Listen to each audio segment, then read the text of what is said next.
Si esta mina es alemana, ¿por qué chucha se llama Zuka, weón? Es Langley, pues. Ya, pero... ¿por qué se llama Zuka si es alemana? Se llama...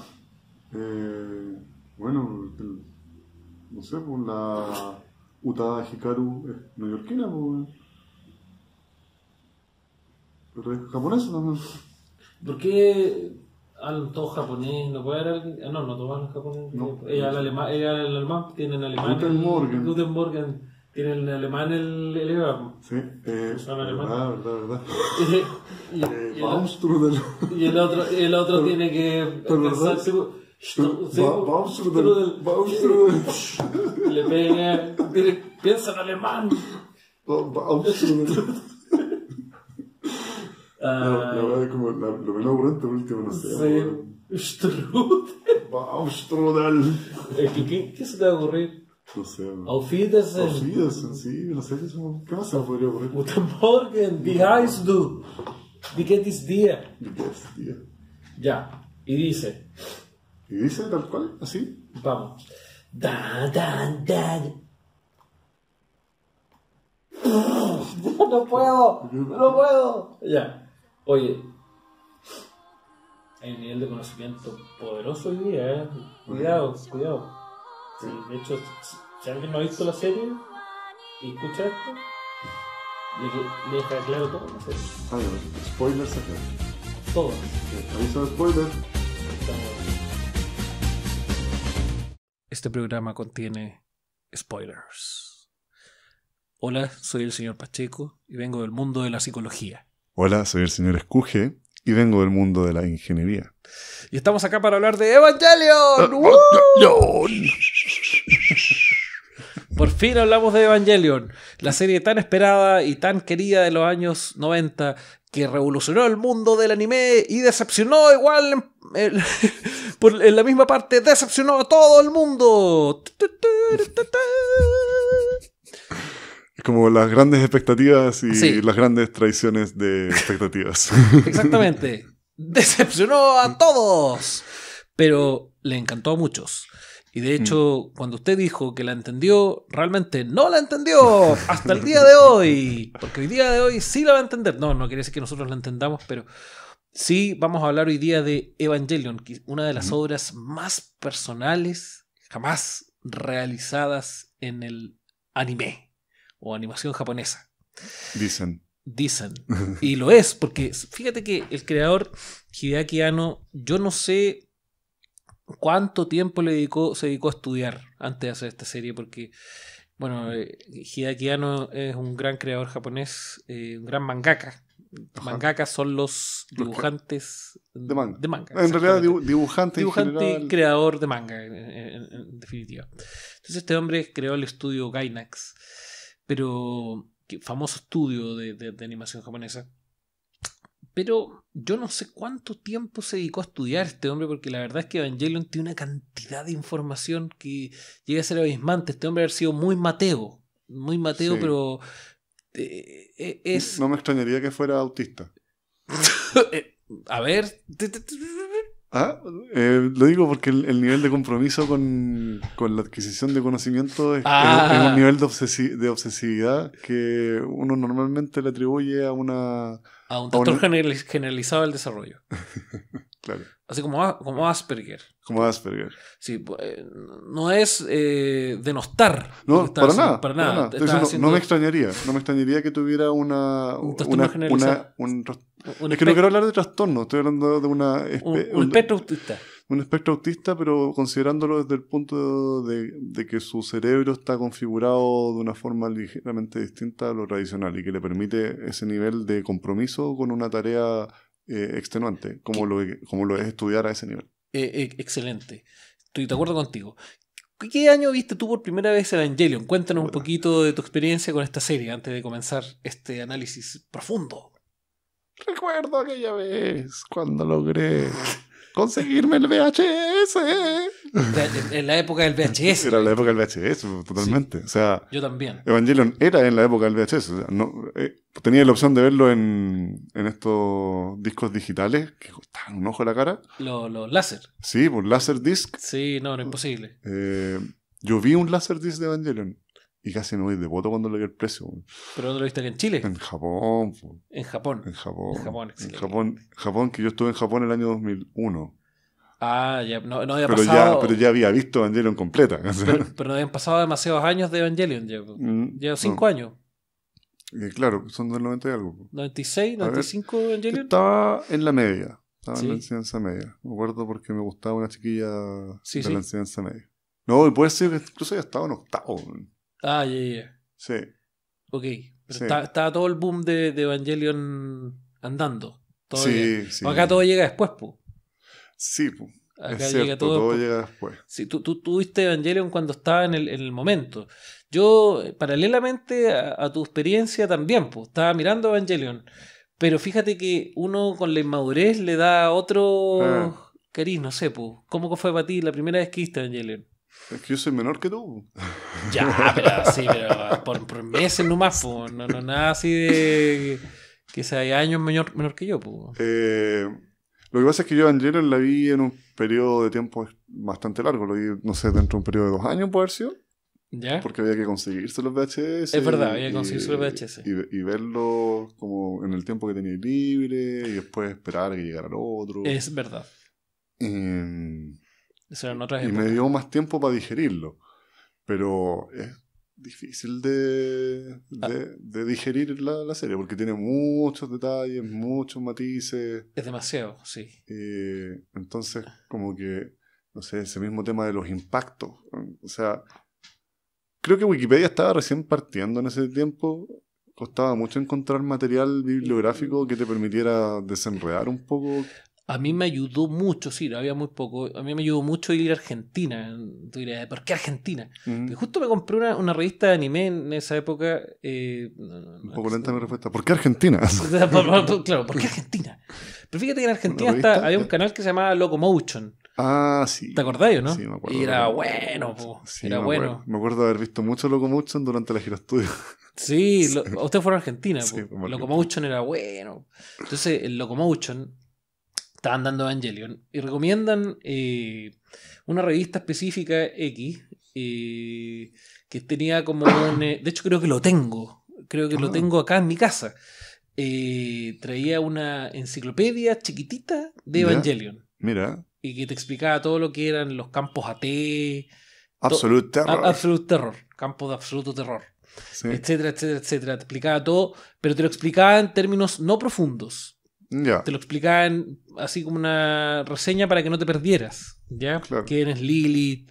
¿No? Ah, pero Lilith Sí. es teología, o sea... Sí. De hecho, yo creo que en esa época me había leído un libro que se llamaba Lilith, de...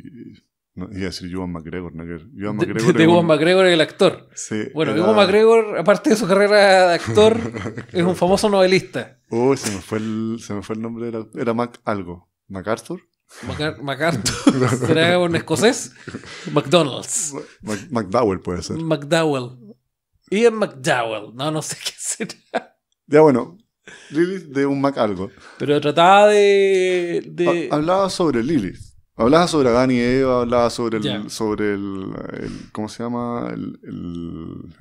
La trascendencia del alma humana, sobre el ciclo de expiación. Es la madre y los demonios. Claro, Lilith se supone que, o sea, según el libro y según creo que también en el mito de Evangelion también se refiere a esta misma explicación, que Lilith es como la creación paralela de Adán. Sí. Que fue como que en el principio Dios había creado a Adán y a Lilith. Sí. En forma paralela, como que a cada uno de una figura propia. Lilith fue expulsada. Y Lilith fue expulsada porque parece que era más soberbia que Adán. Exacto. Era menos obediente, entonces ella quería más poder y aparte que no está... En cierta manera, quizás tiene un poco que ver con la subyugación de la mujer en el coito. Lilith es un símbolo del feminismo, de hecho. Claro, porque en cierta manera ella no estaba de acuerdo con entregarse a Adán, a pesar de que ella como que lo veía de una forma muy... como que ella tenía que subyugarse a Adán, siendo que es una entrega mutua. O sea, Adán era una posesión... O sea, ella lo veía como una posesión, ella lo veía así. Y hay que pensar que Eva nace de una costilla de Adán. Claro, entonces ya es parte de él. Entonces, cuando se une a él, no Sí. se está subyugando, sino que se está reuniendo con su otra parte, ¿no? Exacto. Entonces, claro, para Lilith era un paradigma distinto y en cierta manera es curioso porque ella, tengo entendido que nunca llegó a ser madre. No. Pero se supone ¿Mm? que es la que gesta a todos los seres humanos. Ahí me enredé. Pero vamos a hablar de eso en este documental, en este especial de Evangelion. Ujú. Pero vamos a hablar también un poquito de Hideaki Anno, el creador, ¿ya? Porque aparte de su espectro autista, vamos a hablar un poquito de él. Porque... ¿Pero que tenía espectro autista? No sé, no lo sé. Fíjate que Hideaki Anno sí es un tipo bien particular dentro del mundo del anime. Bastante crítico con la industria, siempre lo ha sido. Muy fanático desde muy chiquitito de Ultraman. Ya. ¿Ya? Perfecto. De Ultraman y de todo lo que es considerado otaku. De hecho, y de la cultura pop en general. Y de bandas como Electric Light Orchestra. Pero la cultura pop no va a funcionar mucho, porque los dos tenemos filtro antipop.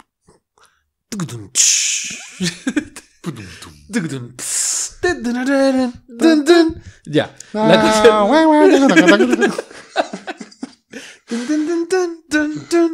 La cosa es que este jovencito comienza a dibujar anime o a dibujar, manga desde muy chiquitito y a hacer películas amateur. De hecho, en YouTube todavía se pueden ver unas películas que tiene de Ultraman. Vamos a dejar el link, ¿ya? Vamos a dejar el link de Ultraman. Me lo tienes que mandar. Sí, de hecho está Hideaki Anno Ultraman en YouTube y está listo. Está listo. Bueno. Vamos a ver ahí al joven Hideaki Anno haciendo películas de bajo presupuesto, pero que pareciese ser que tuviera más presupuesto el hombre. Entonces, este sujeto se decide a ser dibujante de anime y forma un estudio de jóvenes emprendedores que comienzan a dibujar. Y en la primera conferencia Daikon, o la tercera conferencia Daikon, conferencia de ciencia ficción, generan un producto, en este caso que es un dibujo de una niña, una animación, que es un éxito y está actualmente considerado como uno de los mejores animes de todos los tiempos, pero es un corto que no tiene voz. Después sale Daikon 4, y Daikon 4 también es un éxito entre los fanaticadas y todo, y es hecho con muy pocos recursos, y ahí surge el estudio Gainax. Toda esa historia se puede ver en un anime que se llama Otaku no Video. Que es como una biblia de los otaku. Toda la verdad que yo soy otaku, pero la verdad que no lo soy. Solo que me interesa el tema bastante, sí.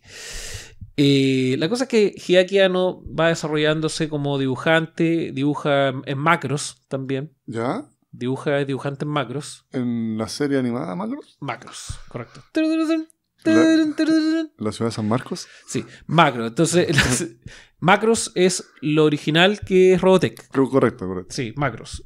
Robotech que junta otras cuestiones más aparte de Macros. Genesis Klimber, Mospeada y otras series constituyen Robotech.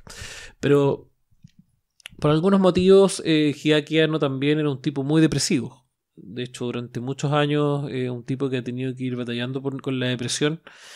Es gracioso porque Hideaki Anno, a diferencia del depresivo común y corriente, en la depresión genera cosas. Entonces Hideaki Anno estuvo al borde del suicidio y de repente comienza a gestar Evangelion. Evangelion es supuestamente la obra que lo saca de toda la depresión, todo el suicidio y todo el dolor, y es donde él posiciona todo su pensamiento, pero fundamentado filosófica, teológica y psicológicamente en productos y personajes que sintetizan la verdadera identidad de Hideaki Anno. De hecho, se generan algunos de los personajes más interesantes del mundo del anime. Y este hombre conjuga este producto que a la larga él es muy crítico en decir de que todos los mangakas deberían preocuparse mucho menos del mundo del anime y estudiar muchas otras cosas, no solo dedicarse al anime. Lo cual es un secreto interesante porque eso es lo que él hace. Me gusta esa reflexión, me recuerda a mi maestro de coro, al director del coro de la universidad, que también decía lo mismo, que para ser un buen artista tienes que tener otra vida. O sea, tú no te puedes dedicar, por ejemplo, exclusivamente al canto. Sí. Tienes que tener alguna formación paralela, o sea, tienes que conocer el mundo de alguna forma. Te puedes volver muy monótono. Claro, o sea, ¿cómo vas a...? Porque el artista es es un intérprete. Sí. Él representa artísticamente sus emociones, sus sentimientos, su realidad. Exacto. Y tiene que tener una realidad muy compleja para que sea llamativo escucharlo. Y esa es la realidad de Hideaki Anno que él sintetiza en este anime que es Evangelion. Fíjate que Evangelion está influido por algunas cosas que voy a ir mencionando ahora. Uh-huh. Una por el Talmud, que es evidente, el famoso libro judío, de sabiduría judía, de judaísmo, la Torá, también Kabbalah, ¿sí? El psicoanálisis, Arthur Schopenhauer, filósofo, ¿Ya? y Soren Kierkegaard. Eso puede sintetizar a Evangelion. Y es así como vamos a hablar hoy día de Evangelion respecto a todos ese tipo de cosas, ¿no? Uh-huh. Mira, cuando nosotros partimos acá comenzamos hablando de un poco de Lilith, ¿no? Sí. Este personaje que está junto a Adán en el paraíso y posteriormente es expulsada. Supone que Lilith, de acuerdo a la tradición antigua, es la madre de todos los demonios y de todos los seres humanos. Entonces es desde ahí donde nosotros tenemos que pensar ¿quiénes son los enemigos en Evangelion? ¿Son los ángeles? Sí. ¿O los seres humanos que son los demonios? Ahí, de hecho, si uno analiza las películas del final de Evangelion, Uh-huh. las peores crueldades las cometen los humanos. O sea, me recordó un poco a la princesa Mononoke también. Sí, sí. Cuando los soldados estaban luchando contra las bestias. Claro. Pero eso, la forma tan metódica, cruel, o sea, ni siquiera cruel, era despiadada. Sí, Porque no era crueldad, era falta de piedad. Porque yo creo que eso es una crítica que hace Hideaki Anno a la raza humana. Uh-huh. Yo creo que era un tipo que está sumamente decepcionado por la raza humana. Sí. ¿De la raza humana? De la raza humana. De él mismo también, posiblemente. El Kabbalah, Talmud y otras tradiciones judías nos plantean lo siguiente. Además, él se basa en los escritos del Mar Muerto. Sí, nos plantean... de hecho los pone dentro de la trama de la serie. O sea, los cita directamente. Exacto. Igual que la lanza de Longinos, que es la lanza que atraviesa el pecho de Jesús, el corazón de Jesús. No vamos a alcanzar a ver todo hoy día, pero vamos a mencionar algunas de las cosas más importantes.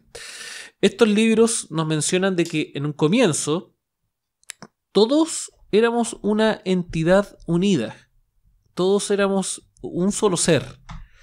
Este solo ser que éramos y que de alguna manera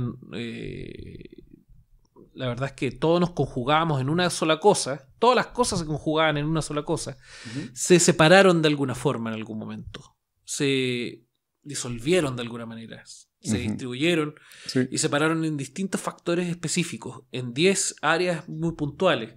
De hecho, esas 10 áreas van saliendo y van apareciendo de repente en Evangelion en algunas partes. Es exactamente la misma idea que plantea algo que sigue a la serie, que es simplemente un erizo. Ah, sí, el dilema del erizo. Sí, ese es de Schopenhauer. Ya, perfecto. ¿Quieres que lo hablemos? Me gustaría profundizar sobre... A pesar de que, o sea, la premisa básica que exponen en el anime era de que el erizo quería estar cerca de sus congéneres, pero a la vez si se acercaba mucho se pinchaban entre ellos, entonces exacto, como que se pueden acercar pero no se pueden apegar mucho. Los erizos tenían frío, tenían mucho frío. Esto es lo que plantea Arthur Schopenhauer. Esta es la parábola del erizo. La paradoja. Perdón. La paradoja del erizo. La paradoja del erizo. La paradoja del erizo. Estos erizos tenían mucho frío. Estaban en un lugar y la única forma de poder darse calor era acercarse los unos a los otros. Si se acercan mucho, se pinchan. Correcto. Si se alejan mucho, la única alternativa que tienen es acostumbrarse al frío. Schopenhauer es, primero que todo, fue un filósofo muy pesimista, muy depresivo, y que influyó mucho en Freud, y que hace esta observación de cómo los seres humanos funcionamos de manera parecida. Es decir, mediante más relaciones nosotros los seres humanos hacemos, más daño nos generamos a nosotros mismos. Es que, bueno, es como es la premisa de como la mitad de las canciones románticas, es como, ya no quiero amar porque amar me hace daño, no sé. Exacto. Es eso, o sea, porque abrir el corazón te lo deja abierto, sí. O sea, a las cosas buenas y a las cosas malas. Y fíjate que Evangelion se mueve directamente, y la principal premisa de Evangelion es la soledad. De hecho, que se explora la soledad. Es factible que Hideaki Anno haya sido un tipo muy solitario y que probablemente por eso fue desarrollando un trastorno emocional. Puede ser. Si tú te das cuenta, todos los personajes de Evangelion son personajes, y el ambiente de Evangelion que se desarrolla es un ambiente muy solitario, de mucha desolación, de mucho aislamiento. Sí, por ejemplo, el personaje de Rei, Ayanami. Eso es como la más extremadamente solitaria. Sí, exacto. Vive a la cresta de la loma, en un edificio donde como que casi nadie vive ahí, sino que es como su departamento, casi lo único que está habitado. Suenan una maquinaria cerquita, nada más, ¿no es cierto? Claro. Shinji es un joven abandonado. Sin mamá, sin papá. Sin mamá, sin papá, que siempre quiere demostrarle algo a alguien. Asuka también es una joven que con una autoestima muy baja, que también quiere demostrar cosas. Schopenhauer no se quedó solamente ahí. Schopenhauer dijo, mira lo que voy a decir, porque aquí está Evangelion. Schopenhauer dijo lo siguiente: lo que pasa es que los seres humanos nos hacemos daño porque tenemos intención y voluntad. Y mediante esa intención y voluntad, generalmente generamos pensares o pensamientos de carácter subjetivo. Y todos estamos separados. Todos estamos, de alguna manera, solos en este mundo. Llegamos solos y nos vamos solos porque tenemos separaciones como esencias de identidad que nos separan. Claro. Y esos son los campos AT. Ah, perfecto. O sea, así se entienden en cierta manera. Y yo los asimilaba, como hablaban mucho de la paradoja del puercoespín.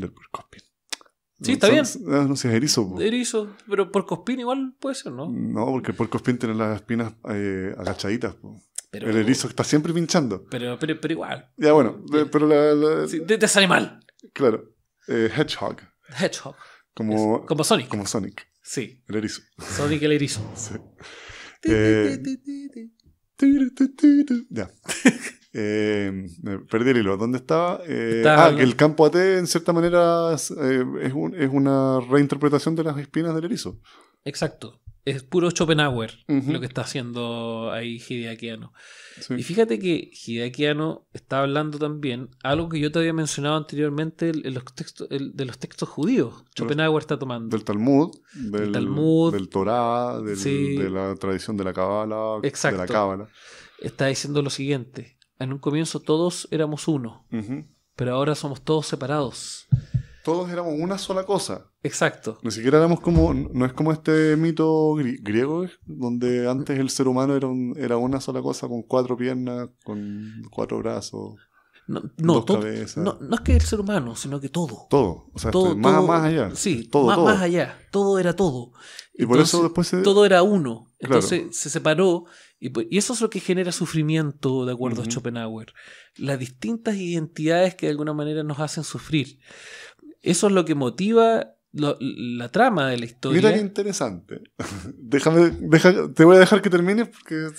Y genera también un tema específico que es la motivación secundaria de la serie. ¿Ya? Tiene que ver con el plan de instrumentación humana. Y continúe usted, señor. Ya, es que donde dijiste el tema de que es esta separación que genera sufrimiento. Entonces hice como un poco aritmética lógica. Sí. La alternativa sería no estar separado, ser una sola cosa y que no hubiera sufrimiento. Sí, esa es una alternativa. Pero ¿te acuerdas cuando hablamos de eso, no? Explica el plan de instrumentación humana porque eso es una característica de Evangelion, por favor. Es que no lo puedo explicar. Lo explico yo y continúas tú. Pero déjame terminar con este punto. Sí, disculpa. No sé si discutimos en algún momento sobre la entropía. No. Ya, vamos a tener que hablar de la entropía entonces. Porque si tú juntas todo en una sola masa uniforme. De hecho hay que hablarlo. Sí. Básicamente lo que estáis haciendo es maximizar la entropía. Sí. O sea, si tú mezclas todo bien mezcladito, la entropía se maximiza. Porque estáis en el macro, estás con todos tus microestados, están muy similares al macroestado. Están siendo representativos del macroestado. Sí. Exacto. Hay un video muy bueno que voy a dejar en el link que habla de esto. Está en inglés, sí, pero es que yo veo el YouTube en inglés nomás. Por eso hablamos de que esta complementación humana, el plan de complementación... ¿Tú terminaste? No termino. Disculpa. Entonces, a lo que quería llegar era que ciertos autores toman el sufrimiento como algo significativo. Entonces, claro, uno puede ver el sufrimiento como algo negativo, pero también en cierta manera, si no estás sufriendo es como que no estás avanzando. Para crecer hay que sufrir. Excelente, desgraciado. Excelente, desgraciado. Entonces ya, ahora sí, por favor, instrumentalización humana. Es que te estás adelantando porque fíjate que el plan de instrumentación humana, es un plan que tiene el gobierno, la ONU, en definitiva. La ONU. La representación de la ONU en Evangelion. CERN, ¿cómo era? CERN, ¿cómo se llama? CERN, que en realidad era CL, que es Soul, que es CL es alma en alemán. Sí. Sí, porque usaron hartas palabras alemanas, como la filosofía está casi toda en alemán. Me imagino que Hideaki... Estaba NERV, que era la organización militar que dirigía los EVA, ¿no? Correcto. Ahora, lo que querían era lograr... NERV era como el shogunato de CL. Sí, exactamente. Quería lograr, mediante el plan de complementación humana, que todos los seres humanos fueran uno, como lo fue en un inicio.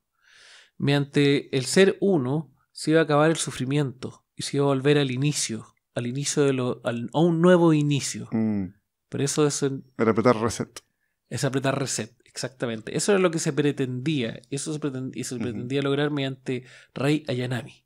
Era la respuesta a todas las cosas. Rei Ayanami, que era una mezcla entre la mamá de Shinji y Lilith. Tenía el alma de la madre de Shinji y la sangre de Lilith, que estaba depositada en una parte de Nerf. Sí. La tenían escondida. Y lo usaban. Y era clones. Rei era clon de varias. En definitiva, era un clon de varias Lilith. Con el alma de la madre de Shinji. Sí. Que además. Y después viene el psicoanálisis. Sí, bueno, los Evangelions eran clones también. Algunos eran clones de Adán y otros eran clones de Lilith. Exacto. Adán fue el primer ángel que generó el tercer impacto. Sí, ahí siempre me molestó profundamente que la traducción es ángel, pero la palabra literal que usan en japonés es apóstol. Apóstol. Exacto. Porque Tenshi no es ángel, po. No, está mal. Se me olvidó cuál era la palabra para ángel, pero no es. Está mal traducido, sí, eso es verdad. Son generales apóstol. Tú dijiste algo muy interesante, porque ¿qué pasa si todo se volviera a unir, como era la idea principal del plan de complementación humana? Hay un personaje importante en la serie, que es el personaje que es más humano y que genera una alteración específica en interrumpir el plan de complementación humana, que es Kaworu Nagisa. Por eso lo estamos mirando acá, Kaworu. ¿Tú lo pronuncias mejor o no? Kaworu. No, Kaworu está bien. Kaworu, que sale aproximadamente el capítulo 23 o 24, si no me equivoco. Acá estamos hablando solamente de Evangelion 1.0. Sí, no esas repeticiones. No, esas repeticiones. No. Me cargó, vi la 2.2 y fue como, ¿para qué tanto fanservice? No estamos hablando de nada de eso. Estamos hablando del original Evangelion. Sí. Entonces, Kaworu es quien le plantea a Shinji específicamente esta posibilidad que tú estableces ahora. Que el sufrimiento es parte de la vida. Claro. Que el unirse y el generar una posibilidad en la cual no exista sufrimiento, en lo cual no exista dolor, es algo ilusorio y es algo que de alguna manera no va a generar una mejora de las cosas. Claro. Por eso ese personaje es un personaje tan importante. De hecho, las 2 últimas sesiones de Evangelion estarían siendo, o las 2 últimas, el último capítulo, estarían siendo una especie de psicoterapia de Shinji Ikari. Sí, de hecho así se persiguen. Porque es muy denso el transcurrir de los capítulos, está como bombardeado de una revisión del propio personaje.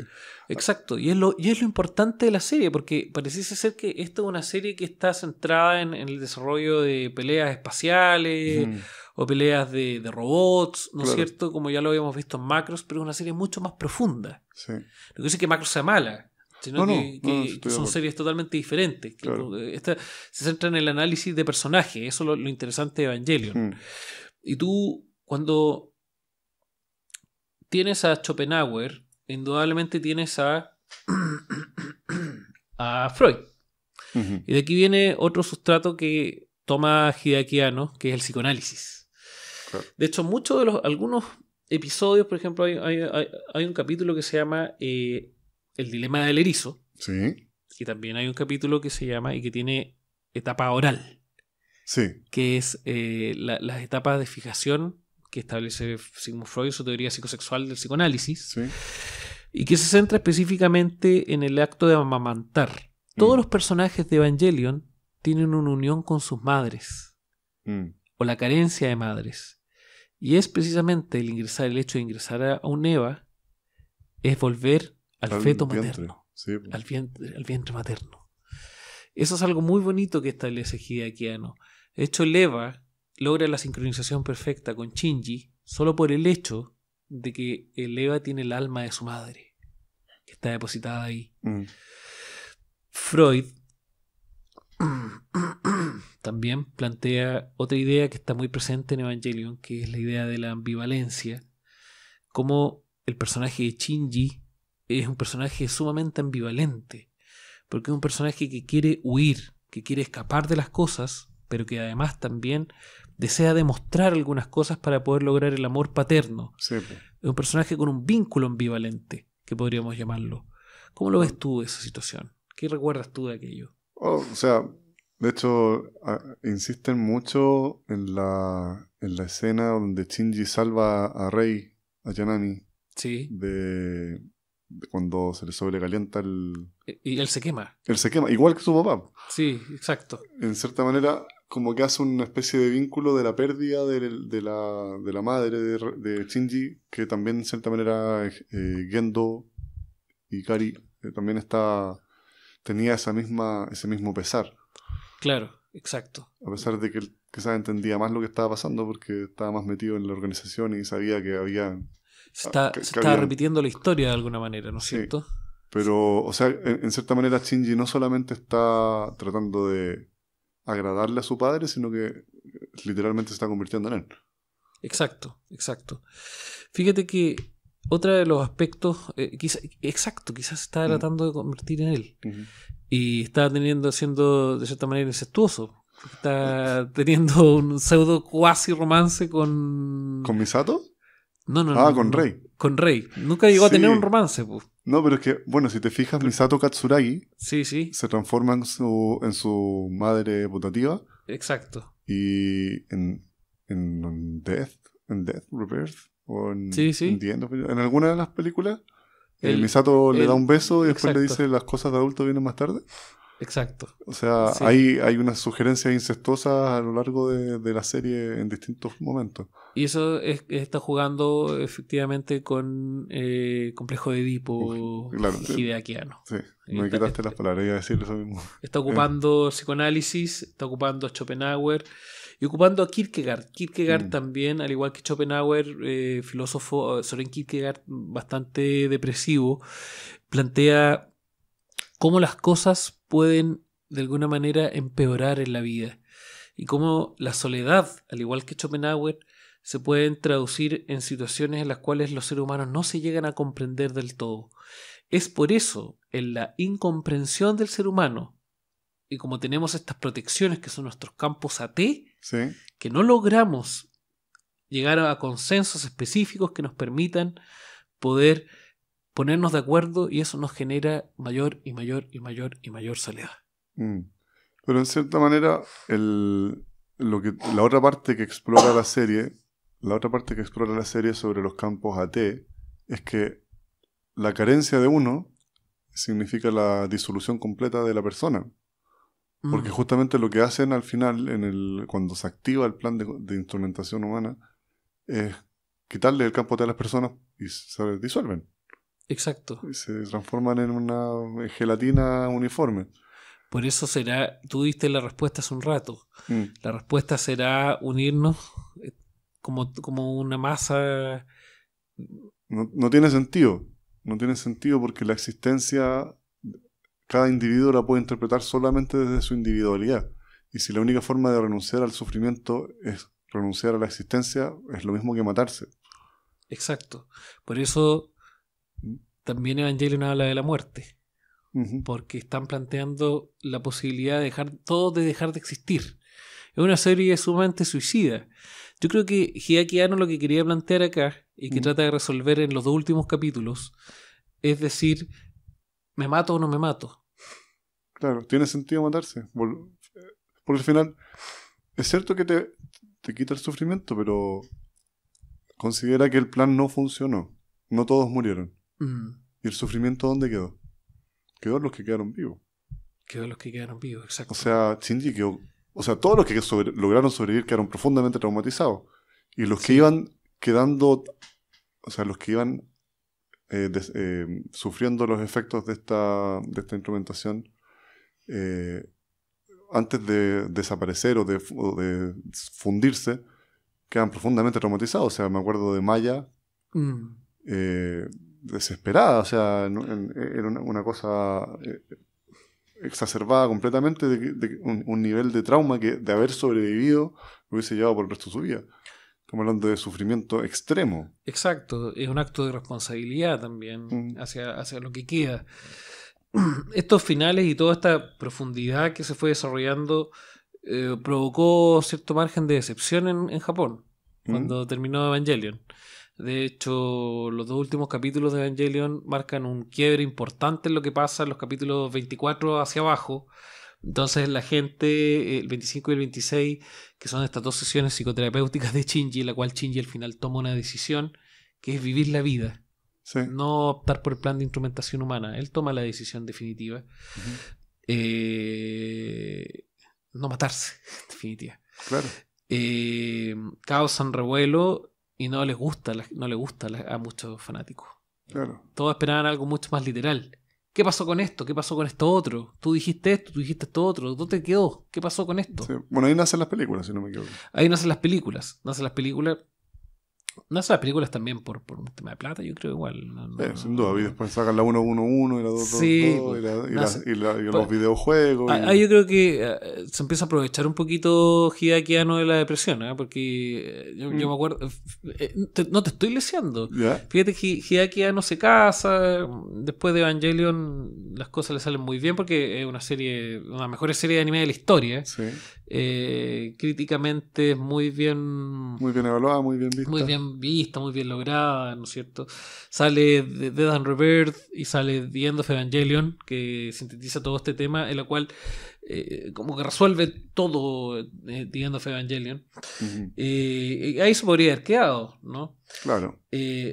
A todo esto Hideaki Anno le mandan cartas de muerte. Amenazas de muerte por el... Por vendido.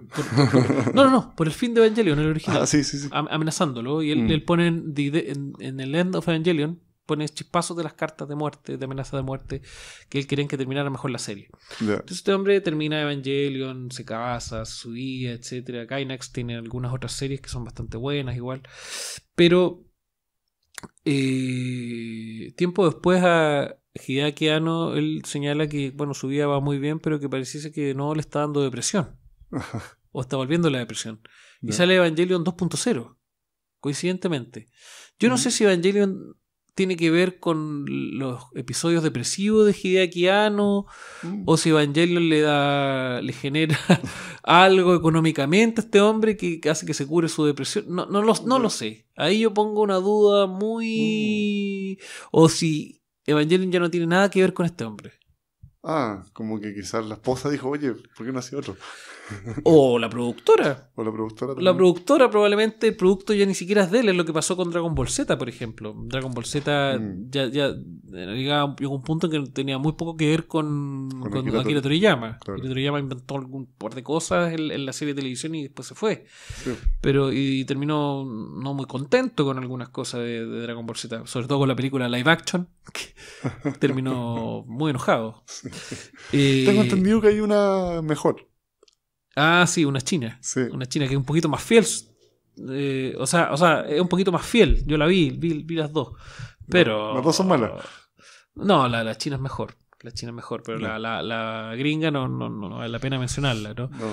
Durante muchos años se trataba de hacer un remake o una adaptación, cinematográfica de Evangelion a la gran pantalla, que es imposible. No, o sea, piensa Pacific Rim. Pacific Rim. No, eso no es... No, sí, estoy claro que eso sí. no es Evangelion, pero piensa Es el nivel de producción que tuvieron que hacer para hacer Pacific Rim. Pero esos y son el robots nomás, po. Claro, pero y el nivel de éxito que tuvo, que no fue muy alto. No, claro. Y que tampoco es una muy buena película. Claro, pero igual están haciendo Attack on Titan. Sí, pues, pero que no tiene la misma profundidad, en definitiva. Tiene también... Yo creo que estos animes son tan exitosos y son tan buenos porque tienen una profundidad filosófica interesante. No digo que todo lo que venga de la filosofía es bueno o todo lo que venga de la filosofía vale la pena, pero sí, por lo menos, Hideaki Anno se dio la lata de poder desarrollar personajes muy llamativos y que son verdaderas leyendas del anime. Pero a nivel de narrativa, Evangelion tiene dentro de su medio del anime tiene herramientas narrativas que son muy difíciles de llevar a la pantalla grande. No, es posible. O sea, esas escenas en el tren, este mismo tema cuando había un ángel que era como una sombra que proyectaba un objeto sólido y era, o sea, ¿cómo? Esa cuestión era una volada muy tremenda, porque al final como que la sombra era en realidad el ángel y la cuestión que estaba volando era la sombra, porque este estaba como una dimensionalidad distinta y a través del ángel como que los absorbía a los evangelios y los llevaba a otra dimensión. Y Shinji entra en modo berserker y logra romper, pero lo rompe a través de la sombra. Entonces, ¿qué cresta está pasando? Esos son detalles que jamás se podrían hacer en el cine. Jamás. O sea, ese capítulo tendrían que borrarlo nomás. Tendrían que borrarlo, exactamente. Hacer menos ángeles nomás. Habría que hacer varias películas, a lo mejor. No sé, varias películas, pero evidentemente Evangelion no es una serie de palomitas, digo yo, así como para poder verla con palomitas. Es una serie un poquito más íntima, un poco más profunda. Lo que pasa con serie Experiments Lane. Claro. Hay que verla con mucho detalle, con mucha tranquilidad. Evangelion hay que verla más de una vez. Sí. No se puede ver simplemente una vez. Y por favor, hagan lo que hagan. Si no han visto Evangelion y ya le arruinamos toda la serie, le destruimos todo, véanla igual. Véanla igual porque es una serie que tiene la capacidad de cambiar una vida, de poder dejar mensajes interesantes. Y si uno es cinéfilo o le encanta todo lo que tenga que ver con la cultura pop, Evangelion es una serie obligatoria. Sí. Obligatoria. Y tiene una cantidad y que cada capítulo es un potencial para desempacar cantidad de mensajes y de significado. Es tremendo. Con una música, pero impresionante. Es un ejemplo claro de cuando la obra está hecha en base a la música, no la música en base a la obra. Me acuerdo de ese capítulo del teléfono que nunca sonó. Sí. ¿Te acuerdas de ese? Sí, me acuerdo. Cuando al compañero lo ponen de piloto de prueba y pierde el brazo. Y claro, y ponen en modo dummy al Evangelion. Sí, me acuerdo. Porque Shinji no quería hacer nada porque sabía que había un niño de verdad ahí. Claro. Pero no sabía que era su amigo. Sí. Es un dramón. Sí. Es un dramón. Es Es un dramón, sí. A mí todas las escenas que pasan con Rey, a mí me llegan bastante, las encuentro muy profundas. Creo que es un personaje perfecto que hace todo sin decir nada. Sí. Y su nombre es Zero. ¿Cómo? Su nombre significa cero. ¿Cero? Rey. ¿Rey cero. no es alma? También. Y Rey a la vez es cero. También es reverencia. Ah, ¿pero es alma? ¿Rey? ¿Espíritu? No, pero Rey no es alma. Es reverencia, cero. No estoy seguro que sea alma. ¿Espíritu? ¿O alma? Yo sabía que era alma. Sí, puede ser alma o espíritu, porque el Reiki, si no me equivoco, tiene algo que ver con eso. ¿Con el alma, con el espíritu? Sí, pero Rey es cero. Ah, ya. ¿Pero puede ser alma y cero? Porque yo sabía que Rey era alma. Me hace sentido en el personaje que tenga que ver con el espíritu. Sí, no, fonéticamente es cero. ¿Sí? El kanji específico, que parece que se escribe con katakana. No lo sé. Parece que se escribe fonéticamente el nombre de... Ahí me pillaste. Es que por eso te decía que me da un poco lata tener medio oxidado el japonés, porque yo sé que en los nombres también hay vueltas de significado escondidas. Hay más de lo que... Probablemente. Hay más de lo que se muestra a simple vista. Probablemente. Otro personaje interesante es también Gendo Ikari. Gendo Ikari es un epítome de la maldad, pero no solo de la maldad, sino también de la ambivalencia. Es un tipo que... Gendo Ikari. Yo le digo Gendo Ikari. Gendo Ikari, que es un tipo que no sabe ser padre, que desearía poder ser padre, pero que no puede serlo. Que hay una inhabilidad en él, algo, y un personaje sumamente misterioso también. Que deja mucho... Que siempre tiene la cara medio escondida detrás de sus dedos. Así. Y es un personaje que tampoco logra ser humano. No logra ser humano durante toda la obra. Sí. Yo recomiendo Evangelion. No tengo nada más que decir respecto a la obra. La verdad es que he dicho... Sí, ya podríamos entrar en detalles, pero si entramos en detalles vamos a tener que tener 5 horas de podcast para poder. No, es imposible, no se puede. La recomiendo el original, recomiendo el Death and Rebirth, recomiendo The End of Evangelion, recomiendo la banda sonora que es fantástica. Sí, fantástica. Todo lo que viene con después. Susar Todd. Sí, eso es de Led, ¿no es cierto? Sí. Esa es de Led. Sí, ven Dulce Muerte. Esa es una canción que viene. Yo no recomiendo 2.0, 3.0, You're Not Alone, toda esa cuestión. La verdad es que no tiene sentido verla. Vea el original si la quiere ver. Y vamos a dejar un link ahí para poder conocer un poquito más de Hideaki Anno. Algunas cositas más del creador de Evangelion. Quizás algunos videos de apoyo o de ayuda para poder ir entendiendo un poco más la serie. Eso es todo lo que tengo que decir, señor, respecto a esta serie. Estoy muy contento de poder haber hablado por fin de algo que me parece muy interesante y que tiene muchas aristas para poder siempre seguir discutiendo. Sí, sin duda. Fue una muy buena conversación. Me dieron ganas de ver la serie, ¿no? Véala. Cuando tenga tiempo. Sí, pero un capítulo por día no le hace daño a nadie. Sí, en realidad. En un mes ya está lista. Sí. Ya pues. Lo felicito, que le vaya muy bien, señor. Igualmente. Hasta luego. Hasta luego. Adiós. Adiós.